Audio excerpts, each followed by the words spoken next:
live here in the beautiful city of Singapore. We go back to some more beautiful Dota 2, our third best of one of day one of our major event. I'm Matt Andrews. Welcome back to the PvP Esports Championships 2018 with Singtel and Razor. Let's go back to Group A. As Shiva and Arjess were saying, we are having two groups, each of 3 teams, and we're doing round robins with all of them, keeping up good. 2 teams coming back onto our stage, one who we saw a couple of games ago, and one who haven't played yet today, who know a little bit more about their opposition now. We all know a lot about this first team. They're Fnatic.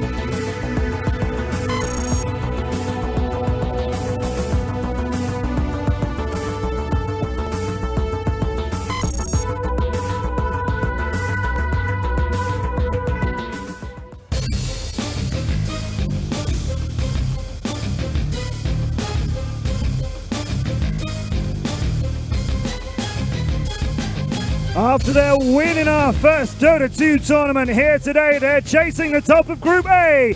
They are Fnatic! And they're all on stage, so this is going well. Fnatic, good luck in this next game. Their opponents are Signify.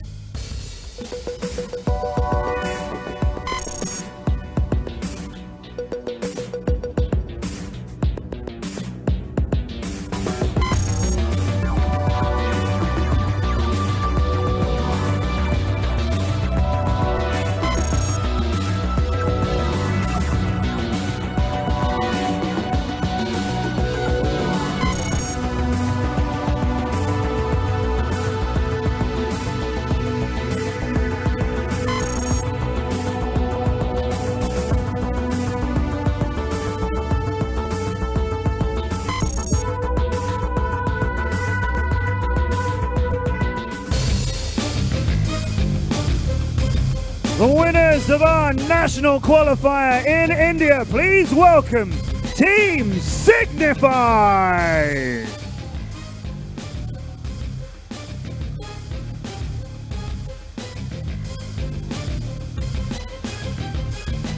It's Fnatic against Team Signify in our next best of one. Shiva and our desk will take us in to see whether Fnatic can top out Group A.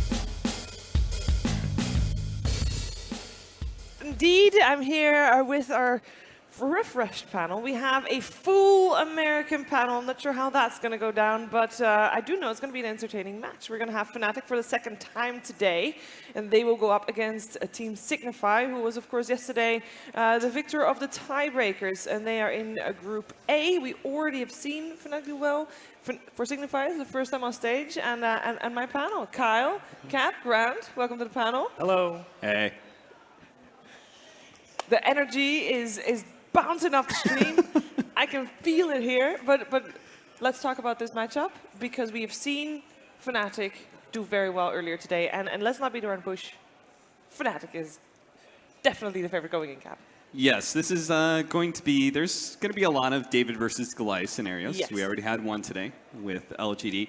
Fnatic, who already looked good earlier against Secret, now playing against Signify, who was the third place team out of that group stage, so they're obviously a step below Boom ID and even Admiral. And it seems like they also have a certain style, which I'm not quite certain is going to match up so well against Fnatic in their really fast playstyle that Fnatic seems to have. I can't say because I didn't watch the games. I was traveling at the time, but it seems like they're very dependent on having one good hard carry. Yeah, it's a dying art in this current patch. Say for like the last year and a half, 2 years, it just feels like tempo is the name of the game. And anytime you need this 30 plus, 40 plus minute game to actually come online, We had a lot of Massive those during the concept. group stages. We did. A lot of 70-minute games. There was that, I mean, the one yesterday versus KSY, the Australian team, and man, it just kept going and going. Both teams, like, they would make a good pickup, then they'd get picked up. It was like a 100-minute game, but guess what? You win that game, and now you're on the main stage. You show you have the grit to do it, but it's, I mean, you got to have a lot more grit to beat Fnatic, probably. Yeah, Fnatic is looking really good. We saw their previous game, obviously, they were able to take down Secret. Bit of a, not necessarily unconventional play style, but I think that the mix of players they have is real cool to watch. They were really playing with, like, it felt like 2 4s with no real hard support. And I'm thinking that they need to keep putting jabs on these supports with wave clear. You've seen a lot of not cores rather, but anyone switching to 5 from a different position usually has a hard time on heroes that have no way to manufacture gold. Like when you watched, I'll use Cuckoo as an example, when he was playing 1, then switching over. If he's ever on a hero, you know, like a Bane or a Lion falls behind, all of a sudden you're running around with like no boots 50 minutes into the game. It's really easy to get lost. And if I'm Signify here, I'd consider picking maybe an Invis hero, you know, force them to play around the Sentry game and try and prevent Fnatic from playing this really greedy playstyle where really against Secret, they felt like they had 2 4s and then 3 cores, and everyone was having a great game. Aggressive wards as well, I think would really help against Fnatic in the rotations that they seem to be liking making. They play really fast in that regard, which I think helps cover up that weakness of the greediness of their supports.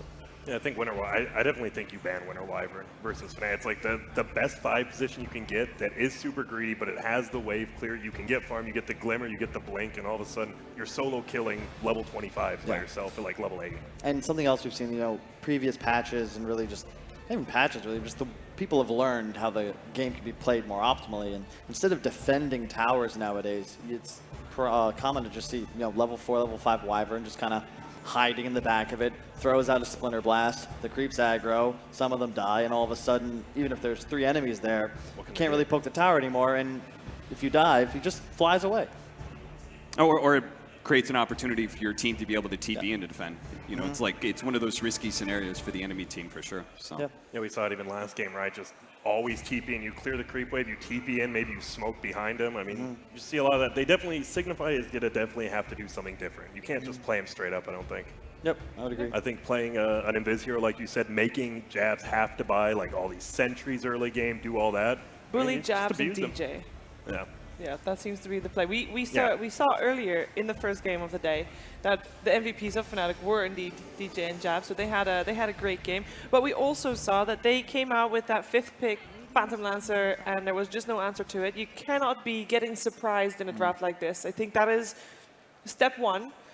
So you do not want to get any of those surprise picks. No Brood, no Huskars, no cheeses, quote unquote. Yeah, if you will. It's just like an interesting dichotomy where the West I feel is more core player driven. You know, the Miracles, the Sumails are the real superstars. But for me, whenever Southeast Asian teams in specific find, like, you know, really reach the top, win events, it's almost always in the back of their supports. Back at DAC, Mineski had Ninja Boogie just playing out of his mind, jabs on a couple of niche heroes that, you know, were first pickable. And when the last iteration of Fnatic was owning, I felt like it was a lot of the time DJ who was making that happen. I remember a few games on Wind Ranger where he ended up like 2nd in net worth. And I feel like to take them down in this game, you really have to identify ways to just keep them from getting into that easy foothold where they can just sort of own the map and just take over.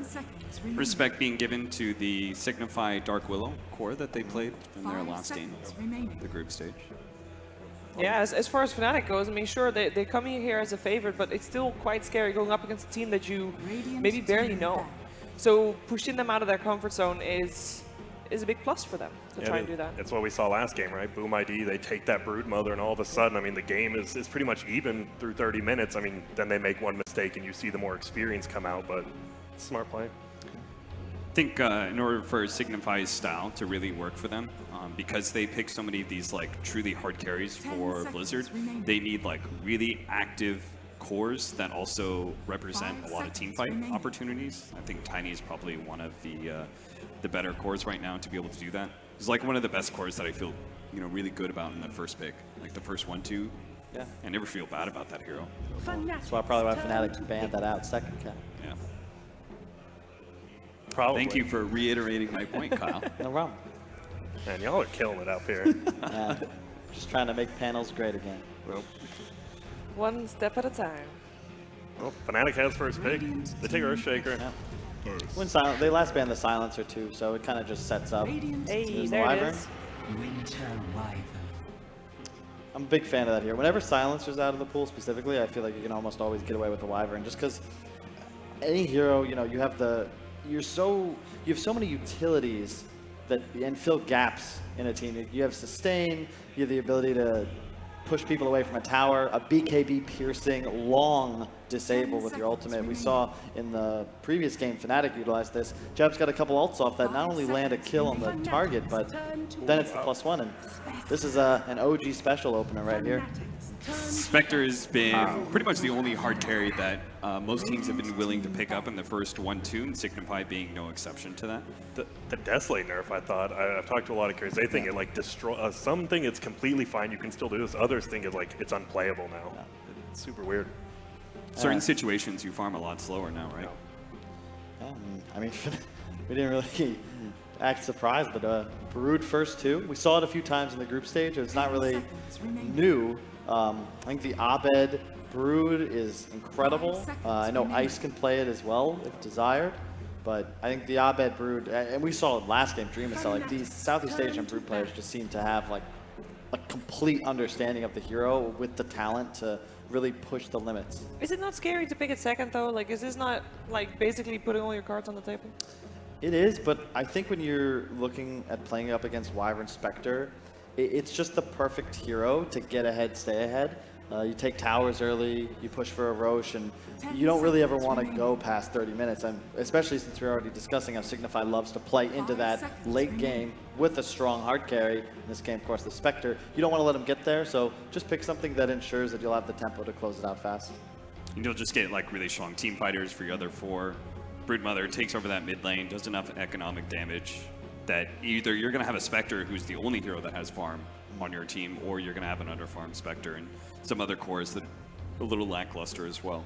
And if we see the Brood played more like we did before this event, where you just take over the other team's jungle as well as the mid lane, Spectre will have nowhere to go. If you have like a good lane versus him, it's going to be, I don't know, Spectre. I just feel Spectre first pick feels so weak right now. Yeah, I would agree. At the same time, it still does. Spectre's going to do what Spectre does, right? So if you can get out of the laning stage, get someone ahead, you know, we've seen how many times do we see OG turn games, right? And it always has impact in team fights. Like, it's one of those cores that, despite being a hard carry, has a surprisingly large impact in those first couple of like 10-15 minutes, right, where the dagger is still relatively powerful. Your Desolate damage is really threatening supports. Yeah, we're just coming into sniper one kill to get ahead. I like the Prophet pickup. Another incredibly strong laning support. We didn't really see it work too well in the previous game, but I'm not quite sure that's the hero's fault. And great synergy with the Spectre. You haunt into an immediate Nature's Prophet ult. It'll hit everyone because of the vision, and all of a sudden you're on top of whoever you want to target with two heroes. Are you not afraid of the fact that they are a little bit lacking in disable with this combination of... okay. Interesting. Could be a core Prophet now, or core Wyvern. We saw Seb pull that out at TI. Wasn't successful, but I personally feel Wyvern's a strong enough hero, especially because another one of those heroes with excellent level 10 talents. 60 damage, if I'm not mistaken. Core Shaman. 75 at level 10. Core Shaman. Yeah, Strong Shaman. too. Could be. Is that what they ran? Was it not the Willow core? Was it actually the Shaman core? I was just looking at it from based off the... No, the Shaman core was what Envy invented last year at some point, and was run by a couple of Southeast Asian teams, but not very successfully so. And I think it kind of died after I was that going as to well. say, don't inventions have to work for them to be patented? Well, no. Oh, well, so in that group stage, the very last group stage game, CONC, he was playing Shadow Shaman, and I saw Willow, and I thought it was the Willow core, but he was actually playing Shaman core in that group stage game. So. I mean, maybe he's going mid? Could. I don't know. I know. I think You can. I don't think you I beat. don't There's no think way you so. beat. There's That's no way you beat. You just Broodmother. die level 3, 4, 5, 6, 7 the entire game. That is. They feel really But at level squishy. 1, you could ether shock him. You Yeah. can. I don't know. Level. I mean, you're so squishy on Signify, right? Like, Yeah. there's a very good chance you lose like levels 1 through 5. You're just gonna get run over now. But they do have a lot of. I mean, Nature's Prophet in lane, great. The base damage is harassed, as well as Shadow Shaman. I mean, one of the highest base damage in the game behind Treant now. Yeah, it's definitely like it's the concept of being able to pressure the enemy safe lane a lot, right? Yeah, I'm scared. I mean, you do have the Wyvern to deal with the TV, but at the same time, it's just a one-to-one counter to the Spectre. You reflect all of a sudden. If he has a Radiance, it's working against him. You have the Sunder that goes through the dispersion, so you can do massive amounts of damage, heal yourself, and then all of a sudden Spectre's forced to flee. Fnatic also has a pretty big team fight advantage here, and as you said, Cap, I mean, Signify's so squishy right now that if Fnatic's able to get onto the back lines, which is quite easy with heroes like Brood and Shaker, you're going to have a lot of trouble protecting your Shadow Shaman, like, to get any spells off in a fight. And it feels like Terrorblade's one of the best cores in the current meta to play when you're ahead. Like, you just solidify the advantage and you become so hard to kill. That is going to be the Ice. Yep. More than likely, and the Abed Invoker. Yeah, I love it. And to your point, Shiver, yeah, you don't necessarily want to pick the Brood in the first two, but when you have multiple players that play Brood at such an incredibly high level, it's a lot easier to get away with it, and all of a sudden Brood isn't really this niche last pick anymore, it's just a core you build your lineup around, and I think Fnatic's done a great job of that. They have, it feels like, all the answers. They can crush through towers, incredibly strong team fight, they can take objectives well, and it feels like if they're able to just stay alive and not get crushed in their lanes, they just kind of take over the map 15-20 minutes in. And Signify's lineup is like a lot more one-dimensional, where it has to win the laning phase, and if it doesn't, it pretty much falls apart. Crush the laning phase, not just win. Is there any hero that could actually help them crush that laning phase? Well, it has to. They still don't have like great Broodmother answers. Yeah. And it has to deal with the other two cores as well. I'm surprised they didn't get their Broodmother answer earlier in the game, to be honest. I think if TA wasn't banned, that would have been like one of the few options, I think, that fills that gap that they need to find a win condition. But right now, I'm thinking, you don't really have Brood answers, you don't really have TV answers, and you have an Abed Invoker to deal with as well. So it's got to be. There's got to be one hero that can do everything. Yeah. Rubik, maybe? Rubik can, technically, and then he'll die. Do anything. Rubik, Shadow Shaman, Nature's Prophet, and Wyvern. Hey? They did Kyle, I see why you're on the panel. I'm not up there playing right now, but I didn't say it was a good idea. I just said it was an idea. It could work. It is. Ideas are always good. I think this team did Tinker and Spectre on the same team. That used to be pretty big. Big That's Olina. wildly crazy, but Man, look how squishy this lineup is, though, man. So who is good? Is it? You think it's going to be a Shadow Shaman offlane, or yeah? Or is it? Yeah. All right. I mean, it's in theory, I think it would pressure the Terrorblade a decent amount because the Ether Shock magic damage. It is done. Yeah. Low cooldown, high damage. So I don't need to ask you guys who do you think is favored in this match, but I do want to know what we are looking for Signify to actually have a shot here. Like, is there an item or timing that you're going to look like, as long as they're not behind at that point, you know, they have a chance? I think get Shadow Shaman 6, Nature's Prophet has to win the lane. I mean, the thing is, you said they need to win the lane phase. You have Spectre, right? That's like a guaranteed lost lane already. You have to dominate like the other two lanes and just push early, get towers, get gold, hope your Spectre owns. Your Lina has to go off for sure. That too. Yeah. She has to win the mid matchup against Abed, and then she in turn has to rotate around, be able to get like pickoffs on various cores. They have to sack a lane at like 10-15 minutes and be so dominant in the other half of the map that they're able to control Roche. Yeah. Because they can't really do it so well themselves till later in the game. But they got to prevent Fnatic from taking it. You need to get an advantage so that you can just plant Spectre in the enemy side and just find kills whenever Haunt's up. All right, one step at a time. Again, we're going to go for win early game, do good on at least 2 out of the 3 lanes. Should be doable. Well, let's hear what Fog the Nody Pixel have to say about that.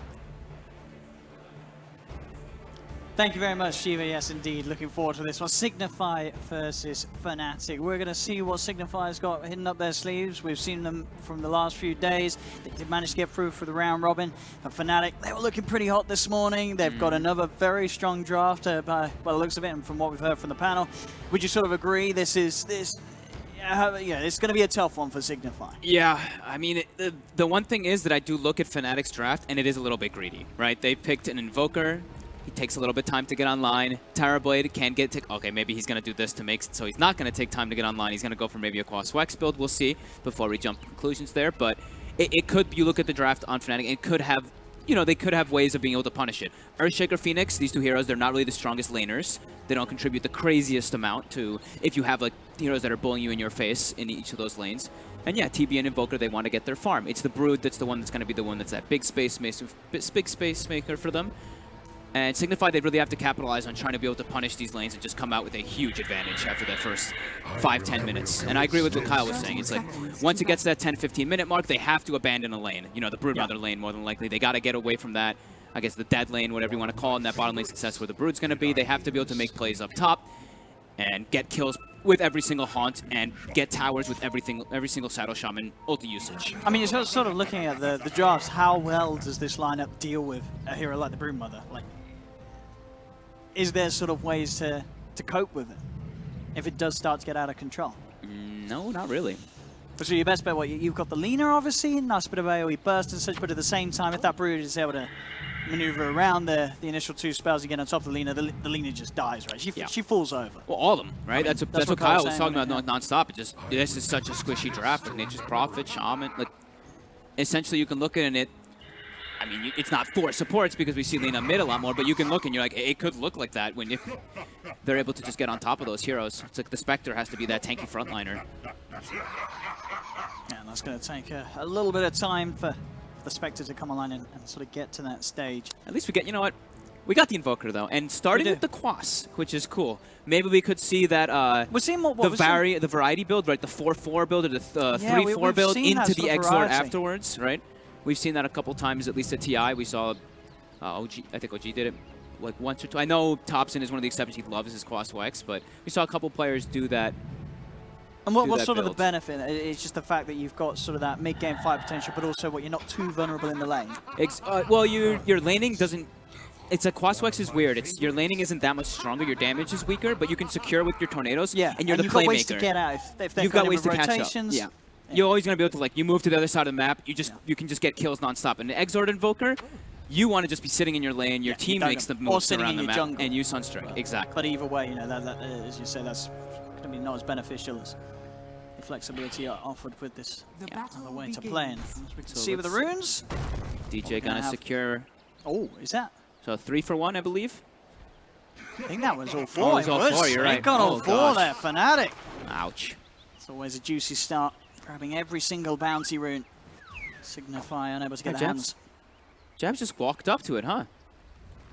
Yeah, they weren't able to stop him. So as we saw on the bottom there, DJ as well with the Fisher, just making sure that Signify didn't get any of those bounties to begin with. We'll see how well this mid lane fares, how well Swifty can dawn his Lina against Arbed's Invoker, one of course, Arbed's classics. Swifty should have a good advantage here. It's the Quas build at the start, so you have a much weaker advantage, or much better advantage in damage at the Lina, but you can use the Cold Snap as we saw there to get assets. Yeah, that little usage there to make sure she couldn't get the CS or the deny on the range creep. So cute little play. It's the Shaman core, right? Again, that we're seeing, because they ran it in the group stages. Does appear that's what it's going to be. Obviously, I guess sort of the power of having sort of that Shaman in that core role, where you get sort of the better levels, you're able to more actively push down lanes and sort of open up the map, create space for the Spectre that little bit earlier on, rather than having to sort of wait, give a lane to the Shadow Shaman to catch up. He can already sort of be straight in there, trying to take tier 1 towers sort of before that 10-minute mark. And they want to get him in Aghanims, and that you're not going to get. It's unrealistic to really get an Aghanims at a good timing as a support. Like this, you can actually enable it a bit better.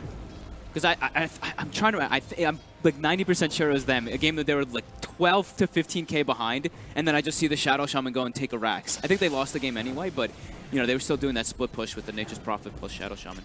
And sort of as we talk about time and time again, whenever you are sort of a team playing against another team that clearly has the advantage in terms of experience, and what we've seen from them historically in other tournaments, Fnatic making a big name for themselves and all 5 of their players, absolutely fantastic. You've got to try something a little different, something that maybe Fnatic haven't come across before in a match, especially on LAN. I mean, they are the one. Fnatic is the ones that did the Shadow Shaman core, you know, with Envy before. True, I guess so. they know themselves.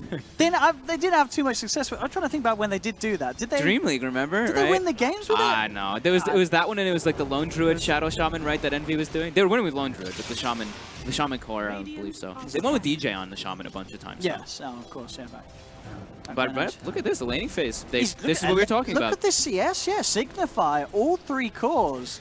I mean, they're doing fantastically this first couple of minutes. 12-6, 11-4, 11-4 against the 9-2, 8-0, and 7-4. I mean, this top lane in particular, I mean, what the hell can Phoenix and Broodmother do versus a Shadow Shaman Nature's Prophet in the first few levels? They need spiders. Once they start getting spiders built up, they can do something. Oh, look at this bottom lane. Signify, they're chasing down MP. Official will come out. They've got the Fairy Fire as well.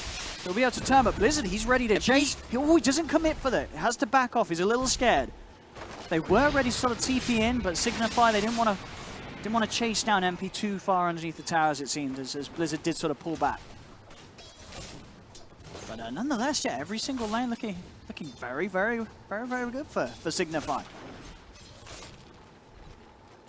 As they're certainly showing us they know what they're doing with this Shaman core when it comes to getting the lane matchups, making sure that everyone is having a good time to begin this game. And of course, this is one of sort of the powers that you want to sort of abuse. Those first few levels of the Broodmother, make sure she doesn't have a free time. Of course, she's a Brood. She's going to be able to catch up in a lot of capabilities, but any sort of extra minute that you can sort of find yourself in the game where you're not worrying about the Broodmother, it's just going to be that extra minute where your carries can farm, or you're less worried or frustrated about the potential Brood pushing down lanes. Yep, and it's going to be such a high level Shadow Shaman. Like such high base damage versus He's got so many denies. Brood. Like what can you actually do until you get your Spider Army built up?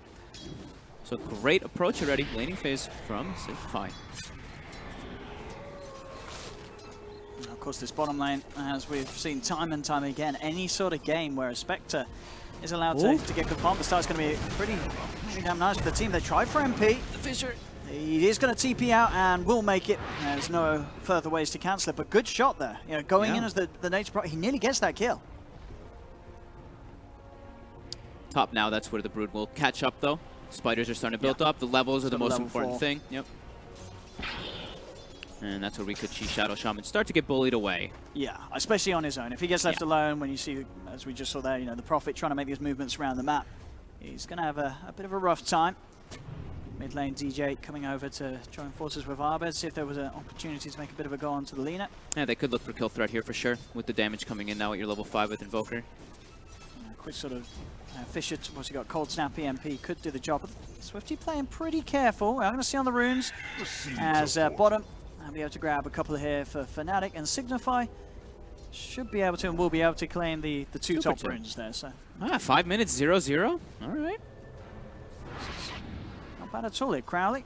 And now they're moving lanes. Yes, he's going to take himself away from the Broodmother, get himself down bottom. I mean, this is great. You've got a decently leveled Shaman now up against a Terrorblade. And Terrorblade, a hero that does suffer against high magical burst. And hey, that's what Shaman's going to offer in this sort of lane. Yeah, but and then you're putting your Spectre top sacked versus a Brood. They just really want this Shadow Shaman to get level 6 and be able to push towers I like early. it. I think this is the way they could potentially lead to winning a game. Have this Shaman just do as well as they can. Mid lane, we do see them finally able to get sort of that setup, but the Fisher block doesn't totally lock Swifty off. He's able to back away. Jabs comes in with a dive. GJ trying to go for the final slap. They have the Tornado coming in as well, and Swifty will fall. So Fnatic claim first blood, but on the back lines, Neji bringing both Jabs and Arbet down incredibly low. They'll get DJ. So they do manage to get themselves the trade there. Great rotation and reaction from the two supports to Signify to make sure they find something in return, but at the end of the day, it is still their mid laner going down. And Fnatic get first blood. At late first blood. And I think DJ got that last hit, right? So that's the dream as a shaker. A 4-position shaker, you get first blood. You either get catapulted toward your arcane boots if you choose to want to go for that, or those tranquils to make the moves around the map faster. Also, yeah, interesting to see how well Blizzard is able to sort of deal with this Brood up top. As Ice, of course, getting to the point where he's able to put the pressure really onto the tower. Bottom lane, Metamorphosis used, and a few right clicks will force Crowley to back up a little bit.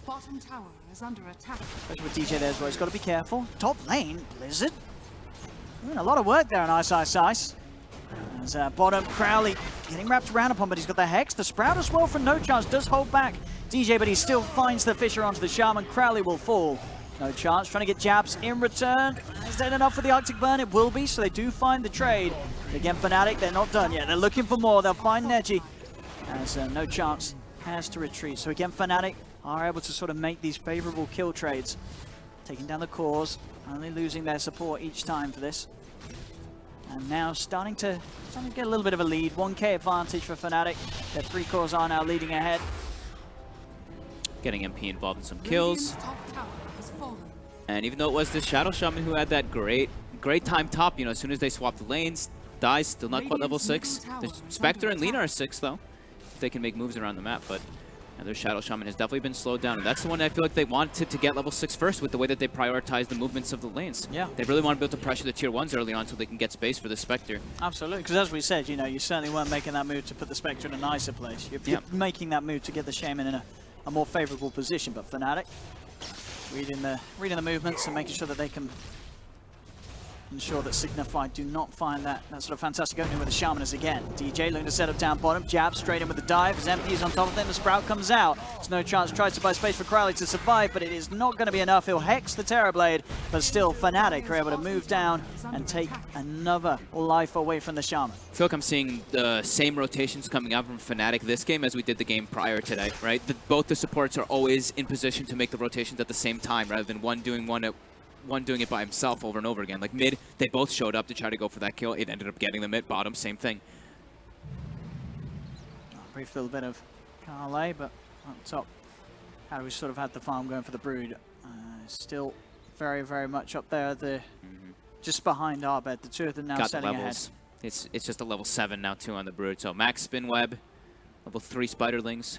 He's got the sustain to always stay up there. I know he's going to keep that tower pressure. I mean, the tower's already dead, but keep that pressure on the lane over and over again. So kind of look for opportunities with the Haunt now, though.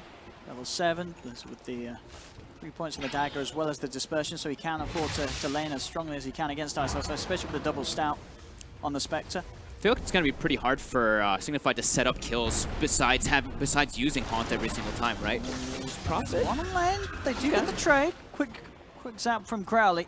It's like, who wants to really start these fights on Signify, right? They don't have that true initiator. They just have the Haunt, which is it's a bit awkward. Like, how do they really get on top of this Invoker or this Terrorblade in the back? I think a lot of it's going to be down to sort of Lina getting quick timings on the first few items. You get sort of what Shadowblade duels, then you can sort of make those moves and set up. Yeah, their catch just isn't that good. It's like Shadow Shaman has to walk in to try to get like a shackle, but he's going to die if you know? he does that. Yeah. Exactly.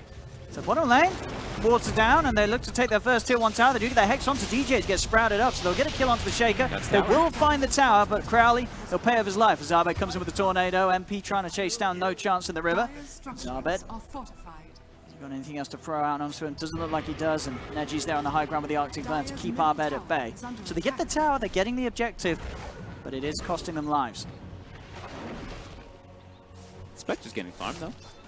And with the double stout shield, we saw that in the last game. Just can actually stand toe-to-toe versus those spiders. He's nearly got treads as well, so he's got some of that extra bit of beef to absolutely, as we're seeing so far, keep himself up. We are going to see him hold his position for the bounty rune. Who is going to grab what, though? That is the question. Oh, bottom. They just got hit by a huge Tornado EMP on both of the supports. Fnatic, I do get, believe, at least a couple of those bounty runes. Jabs. Ooh. And now it's... Yeah, there we go. So they get 3 of the 4 bounty runes as well, Fnatic. So now leading with a 2k net worth advantage. All 3 cores at the top, too. And we were mentioning how important it is for Signify to just not let that happen, pretty much. They need to have themselves on top with their cores. And I think this is sort of the thing we see a lot of times when you sort of get these newer teams coming up and trying to sort of go against the big boys. You'll see in the lane, in terms of sort of skill, CSing, it's very balanced. You know, all of these players, you know, absolutely, you know, very, very much top in their region. But when it sort of comes to the movements and sort of the early plays, you sort of begin to see the two teams sort of break apart. And that is where we are now seeing Fnatic starting to get that jump ahead with the way they've reacted to how Signify have been trying to play the game. Get that Shaman down bottom. They are still getting the farm on their Spectre, but sort of overall, you're seeing as a whole, the 3 cores of Fnatic are going to have just that bit of a better time. You've got DJ, you've got Jabs consistently looking to make the moves, make the plays. This Shaker Phoenix combo that we're seeing get kill after kill. Ice even coming over towards the mid lane, helping Arbed push down an early tier 1 tower as well. I feel like they can't lose these tier 1s like this just freely. Look at that. The Brood and the Invoker are taking it. I feel like they need the lean on the Wyvern there just to be attempting to spam it out at least. You can't just let your tower be given up like that with no contention whatsoever. It's so costly. They've lost so much map control now just because of that mid tower. Now the Broodmother can take their Ancients consistently. Yeah, so much of the map is open for Ice. Stop, no chance. Ooh, the Fissure, DJ. He knows he's still hiding in there, and he gets the Fissure off before No Chance is able to safely escape. DJ again with these movements and rotations, just being able to play a step ahead of Signify. Yeah, and just like we were talking about, as soon as that mid tower dies, Ice is like, okay, now I can invade yours and get so much lane, extra. though, they do realize this means that MP's on his own. They've sent 3 heroes at their Fnatic to get that kill. So Signify will make the counter play, and it's a big one as well, knocking MP off the map. Good timing for that creep wave to come in there. If that Splinter Blast, he would have definitely gotten Sunder off. Maybe would have died anyway because he's trapped inside the wards, but a good pick up. 500 gold for the Wyvern. Dire's bottom tower is under attack. They need, I mean, the Yules is so important for them to catch kills. Yeah, I think that sort of was the lane where the way it went seems to be punishing the most. You know, you sort of had that Lina versus Invoker matchup. You're probably hoping that Swifty does a little bit better in that situation. Obviously, it's going to be hard because it is an Arbed Invoker. And he got ganked. Yeah, they realized that Fnatic, putting the pressure on to that point and making sure this crucial item timing that Signify need to set things up wasn't going to quite get there in time. As bottom, Energy being chased here by Ice. Jabs there as well. TPs are coming through. I don't think it will be soon enough to save the Wyvern. Indeed, it won't. Crowley is going to try and make a go at this. He goes for the Hex. Swifty's there with the wraparound. Goes straight with the Lagoon to play the Shackle as well to make sure there's no Supernova from Jabs. Will allow them to get the kill. Sprout, not going to work, was Ice has that free pathing. Quickly walks his way back towards the middle lane. Heals himself up with the Insatiable Hunger. And we'll be fine. They're having to play pretty reactionary. They're completely locked on their side of the map right now. Fnatic is just pushing in all the waves over and over again. So, you know, Signify they get these kills, but they need to get some kills that get them into that like mid tower, that top tower at the moment, because they only have the bottom one, which doesn't really give you much map control as Radiant. Oh, this is not the way you want a map to be looking when you're running a core Shaman. Nope. Just that one tier 1 tower taken. And their Spectre, I believe, was he queued up the Radiance, right? So, you know, it's great being able to get it, but as Panel mentioned, as we know, that's why this Tower Blades rose so much in popularity too. Again, also the nerfs for the carry heroes, but yeah, you're going to have your own Radiance on your team, and if he does get to that point on the Spectre, that reflection just so powerful. Still sort of the problem that we talked about, you mentioned, 40 minutes in, they've still been unable to really utilize the Horn. They can't do anything that sort of allows Blizzard to get in and get that sort of extra kill that is going to give you a boost, especially when you are going for that Radiance rush. It's got good last hits though, 111. Some are spiders, but 111 at 14 minutes. Gotta be pretty satisfied. Decent levels as well. The fact that he was sort of able to be left alone against that Ice Brood lane. It's DJ very close to having a Blink Dagger on this Shaker. And they're prioritizing it. You saw Abed there even alacritying him so he can make sure to try to get it faster. It's gonna be, that's such an early blink timing. It's 15 minutes, he's gonna have it now. Yeah, these bounties are gonna give it to him. We are gonna see the top 2 go the way of Signify. The bottom 2 untouched at the moment, but Fnatic, yeah, they've got DJ in the neighborhood, so DJ now with the money for that Blink Dagger to be online. I like how they're spreading their heroes right now on the side of Signify, though. They have the Wyvern bottom just to try to slow down the push that's going to inevitably come from the Broodmother, and then they're trying to push up this top side and have the Spectre sit inside like the neutral zone to make sure you can get some safe farm. We'll see how well Signify is now able to play with the vision, because at the same time DJ's got a hit Blink Dagger. That's just a bit of an attempt maybe to keep him off the tower, but the tower will still fall as Ice gets there. It's the tower. Top lane, they do find Jabs. With the Haunt, right? Yeah, that was Blizzard's Haunt used. Close the gap quickly, and Crowley, he's got that Blink Dagger. So if they are able to sort of read the positions of DJ, you can look for Crowley to make the quick counter plays, catch that Shaker with the instant Hex as he looks to jump in. And Signify, they are able to put pressure 16 minutes in onto the tier 2 tower top. As we said, this is sort of the same time that DJ Fnatic took a tier 2 down bottom, and as it were, Arbed is going to be able to farm up these wards The tower may still fall. In fact, it's probably in deny range, and it is. Arbed's able to deny that top tier 2 tower. Bottom lane, Yules into play. Swifty gets the catch. Oh, the spiders up. Loses his life in return for it, and no chance as well. Oh my god. He is going to be chased down by these. So many spiders. Blizzard is trying to keep them off him. So many spiders. They've run out of webs. That's Oh, actually going to block him. He's going to sprout, but he's not getting out.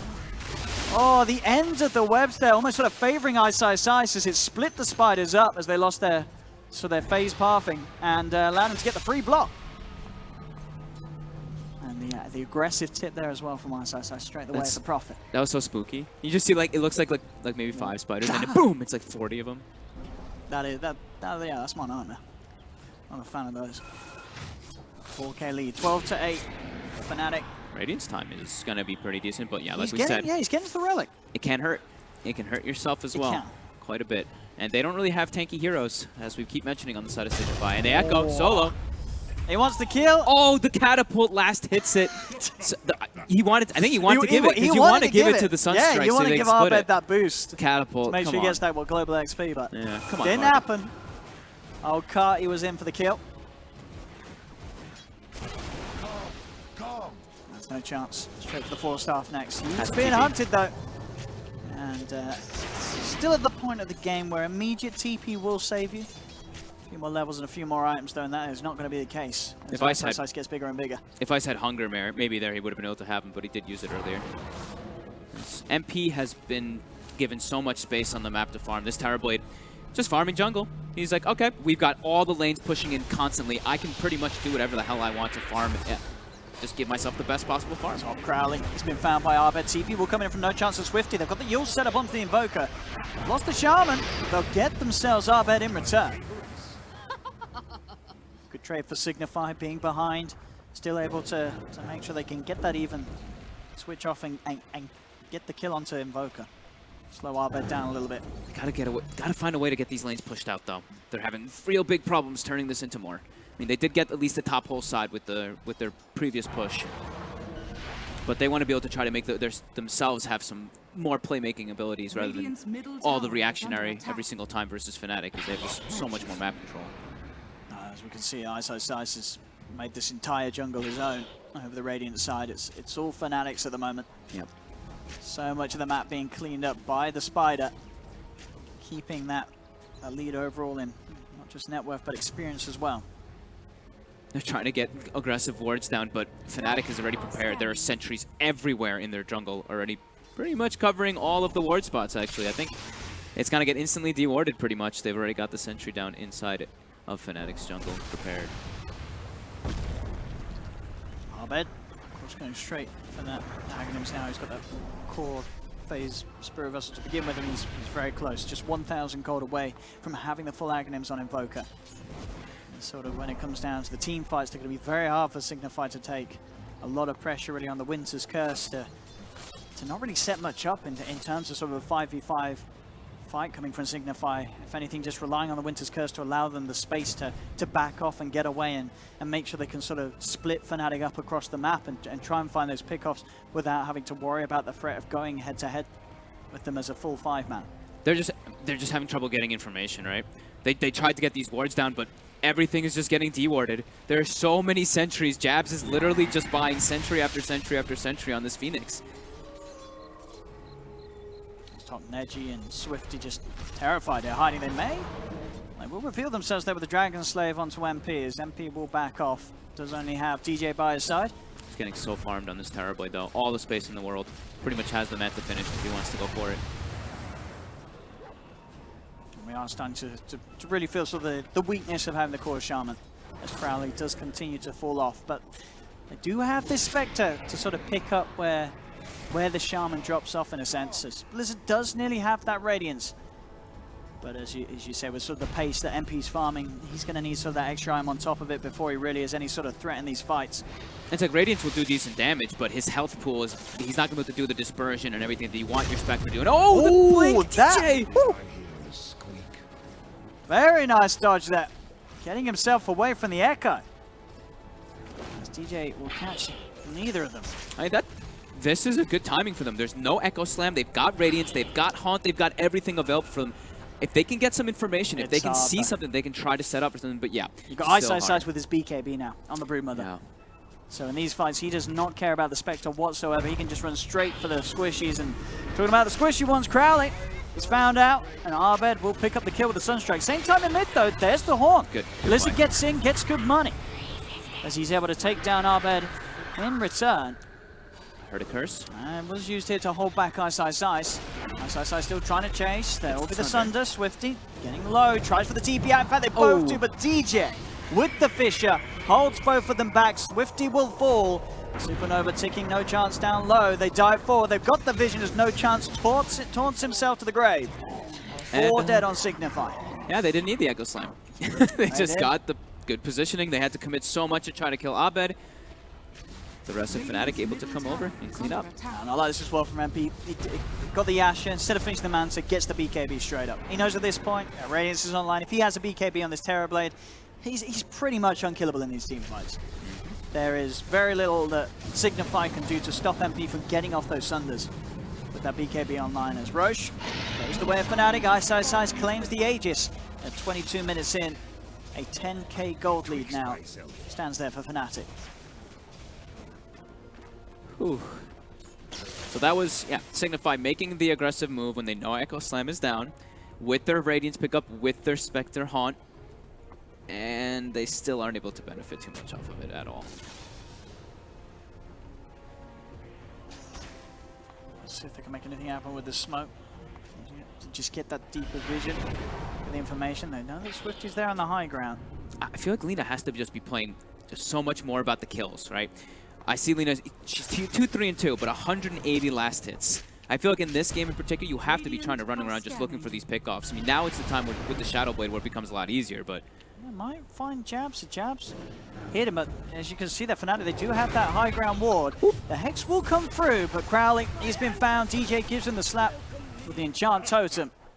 And again, the core Shaman getting punished once more.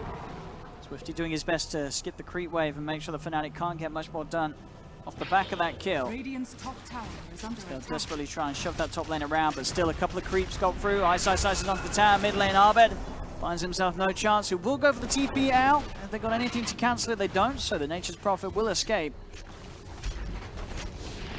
Ice. It's getting bigger and bigger. Top lane Swifty having to run himself away from the DJ Earthshaker. Blizzard giving Ice a little bit of a chase down, but Ice of course in no real danger. Still has the Aegis, still has that BKB ready to pop. Everybody all around him too, just positioned perfectly. Signify, they're trying to push their lanes up. Nature's Prophet's trying to solve that problem at least, but yeah, Fnatic's still just knocking right on their door here. And of course, that is always going to be one of the strengths that Signify's lineup does have, that sort of split push ramp potential. You've got a Shaman, you've got a Prophet. If you can get these two heroes in the right position, you can certainly do a lot of damage, but you've got to do it a lot of times with still a tier 1 standing in the mid lane for Fnatic that they've been able to keep alive. And of course, tier 2s in both that mid lane and bottom lane. Left standing at the moment for Fnatic. It's bottom DJ. He's come hunting. And he is going to be able to find him. Jumps into the trees, hunts out Blizzard. They're able to punish the Spectre. And now he was pinging, thinking that there's even a ward up there because of the Shaker jumping in and finding him. Lane, Supernova gets thrown down. Winter's Curse will hold down Ice for a little bit for the duration of the BKB, but again, it's just these Winter's Curses being used to try and get them away from the push of Fnatic. As Fnatic slowly but surely able to take another tier 2 tower away from Signify. Bottom lane, you have the trade being attempted by No Chance. As he brings the Treants round and the creep wave, Arbed's going to be there for the deep push. I feel like in that situation, since the Brood's cursed and they see majority of the rest of Fnatic, they can actually turn and try to look for that egg in particular too. The Lina had Fiery Soul stacks. I think they're playing a little bit too afraid. I mean, sure, they're at a 16k deficit now, but you got to make. They have to make moves. They can't just let themselves. High-risk plays to get back in. Exactly. They can't just let themselves get these plays get done on them over and over again. We'll throw a dust down to Swifty, but doesn't want to follow any further. Crowley's there with the backup jabs at the sideline, starting to burn down Neji on his Winter Wyvern. He gets the Cold Embrace out in time. And they'll just set up around him. Tornado from Arbed will bring down the Wyvern.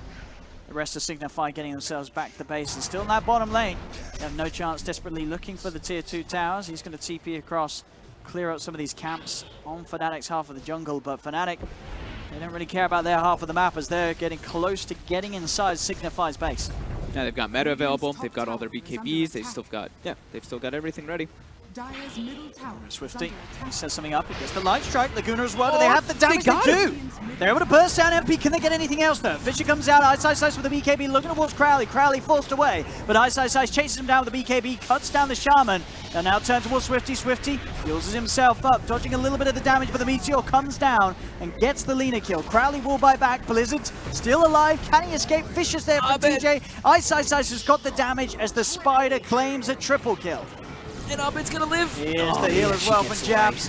No chance, can't quite chase him down. And now this Prophet himself in trouble as Ice gets an ultra kill. Oh, he could be looking for that rampage there. It's going to be a Winter's Curse causing trouble for DJ. The Tornado comes through. DJ will fall. Ice very low, but he's keeping himself alive with the insatiable hunger and gets himself a rampage here on home soil. Ice doing it big time. He'll throw away his life, but it's just an Aegis. He's ready to even come back for more. Can Blizzard and Neji do anything about this Spider? I don't think so. He's level 20. BKB's back up if he needs it, and he's able to run himself away. Blizzard's got to even be a little bit careful. Ice, he'll grant him some mercy. BKB's TP's out. Doesn't want to cause any more issues for Signify. But that Rampage now boosting him to a 20k gold lead. And the Broodmother and Ice just looking as strong as ever this game. They got MP at least. They comboed him before he got the BKB off, but they've got bigger problems than the Terrorblade, who's been free farming alone for the majority of this game. It's the Broodmother. It is. There's a lot of problems. Yep. Signify looking at Fnatic scores. He just ran into the backlines. He actually just like pierced right through the base, didn't care. He's like, okay, I've got Aegis. I'm a Brood. As it gets harder and harder for Signify, as we see, Shadow Shaman's net worth has completely tapered off below the Earthshaker, and majority of them is just stagnated. They're not able to get nearly what they wanted with this. Abed showing Blizzard that this jungle, it really no longer is a Radiant jungle. Not a safe place to be with the way that Fnatic have taken over the map. As they get both of them. Ice now godlike on the Broodmother.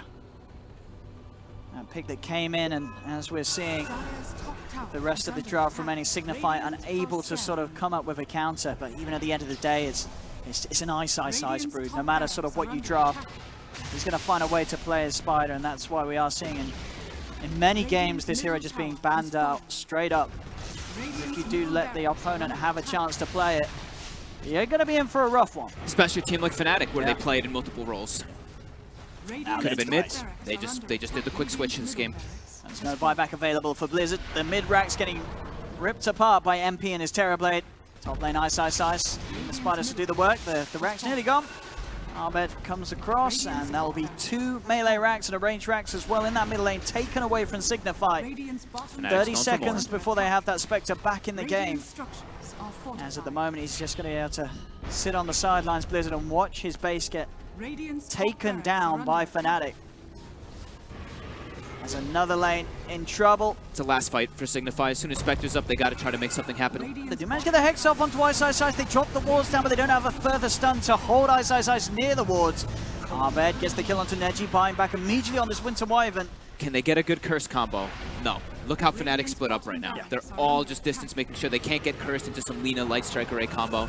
All making sure to distance themselves as the Wyvern tries to come in. He's going to hold DJ down, so DJ can't immediately come in with a blink play, but the rest of the team are ready to fight. MP with the Sunder, the BKB moves forward, the Haunt's been popped, but he's dead. Blizzard's out for a minute, GG is called, and Fnatic will take this game here against Signify, as they just proved to be that little bit too strong. Fnatic, a very hot day for them today here, starting off their first appearance here as one of the invited teams. And looking as strong as ever with this newer lineup. They had a great game earlier, of course, against Secret. And once more, another victory for them here against Signify. Yeah, incredibly convincing game for them. Just applying pressure all around the map, giving MP all the space in the world to farm, to the point where, I mean, his farm, he just had to hit buildings. He didn't even have to do team fights or anything. They just, they split up the map so much, and they put Signify so much on the back foot, just making them respond to all their moves over and over again. And Ice. He just went in with this Broodmother. It's that pick. You see it, you know there's going to be trouble. And in particular, when it is Fnatic and Ice with their hands upon him. But you got to applaud, I think, that the way that Signify came into this, they said, we got to play our own game. We're not going to sort of stick to the meta. We are going to try something like their offlane Shaman, which they have themselves, of course, had success with in the past. But nonetheless, even sort of these bit of a different strats. And as you said, a strat that Fnatic themselves, for a few players, will have been aware of, the core Shaman. It just wasn't enough to sort of cut it at the end of the day after what was a nice opening 5 minutes. The opening lanes, it looked like there was potential there for Signify. First 5 minutes, and then it quickly started to taper off. They just lost so much map control, and they were stuck on their side pretty much that whole time. They got the top tier 2, which I was pretty impressed by. But yeah, they couldn't really take any of these fights versus even a team that wasn't even using their Tower Blade a lot of the time. Absolutely not. Well, there we have it, ladies and gentlemen. Fnatic looking, of course, like one of the very hot contenders here at the PvP esports competition. And for now, we'll pass you back over to the panel to hear their thoughts on the ending of Fnatic versus Signify. Yeah, thank you very much, ODPixel and Fogged. And indeed, Fnatic is the first team to secure their position. They are top seed of Group A, meaning they are in the semifinals of the playoff brackets tomorrow. They just need an opponent, which is going to be number 2 of Group B. More of that later. Let's talk about this game first. We already, during the draft, we said, Grant, you need to win 2 out of the 3 lanes. You know, that was the thing you said. They started out so good, though. That's the thing. You commit so many resources. You look like you're doing well, but I mean, in hindsight, I mean, Fnatic, right? They've been through it all. They know if we just get through a little bit, we're farming more than they're getting more kills, all that. We just get through this, we're gonna win. We have a Brood, we have a TB. They just have timings, right? Radiant, they didn't have timings. It didn't feel like any item they would get would win them the game, including a Radiance on Spectre. Like, you can't do anything. It was a total non-factor. I mean, again, the TV reflection turns it against the Spectre himself for a solid 5 seconds or so. And we get a free 5K gold item. It just felt like there's no real answer to anything Fnatic's doing in this game. Like, I mean, that was unfortunate. It was nice. Come on, DJ. It was like same frame, but this was like the one fight where, you know, Signify, they get the kill on the TB, but there's just too many heroes to deal with. You can take out the one, but now there's a Brood running rampant in your base. There's still a Phoenix behind him. Like, it's so hard. I mean, just look at like the Supernova problem, right? They have this Lina, who's probably the best hero to be able to deal with it, but Lina is also your hero that you need to be able to blow up, like the Terrorblade, for example. Like, even without the Radiance, right? Say you went the Diffusal Blade Manta build for the Spectre, she still loses a lot of times against this Terrorblade because, I mean, it's just a better hero matchup, right? Yeah. Terrorblade's probably one of the best cores to pick up against Spectre right now. I love the Brood. I mean, this hero just seems so powerful. I think as time goes on, people learn to play this better and better. The web placement from Ice was great in this game. I loved his item choice. He actually just went Boot, Soul Ring, Bassi, straight into Diffusal. And if you look at the Signify backline, I mean, they have all these squishy, weak intelligence heroes. He just ran at them, and they had no answer for him for the rest of the game. Yeah, I mean, that hero's so good, right? You first to it, you're fine. I mean, it can be the surprise 10th pick that just wins you the game. Like you said, I think this hero just, it was so overlooked for so long, and now people are like, well, it's just good. It's not a cheese pick, it's just good. Yeah, it gives you, there's a lot of things you need in your draft to find balance and have the ability to close games, and I think the hardest two that, you know, you struggle to fill are really the ability to kill towers and the ability to kill Roche. If you add in the fact, and Ancients too, which is something that we really haven't discussed much on panel, but, you know, Brood is probably the only hero in the game that 8-9 minutes in is just farming 2 Ancient camps. Easily. Like, per minute. You know, how many heroes can hit, you know, 800 GPM other than Alchemist that early in the game? If you do end up losing your lane, which can happen if the enemy puts a lot of resources towards that, you can still catch up. Yeah. And you're fine. That also means that Fnatic is indeed 2-0 in their group on top. Signify, though, they still have a chance. It is going to be them against Team Secret to decide who's going to be the second seed for Group A. And that will happen after another game for Group B, because we're going to switch back to Group B. We're going to have Admiral Dota. They haven't played a game yet. Their first game of the day, and they will be going up against PSG LGD to see if maybe PSG LGD can also already secure their place in the playoff brackets tomorrow. If they can, we're going to find out after a break.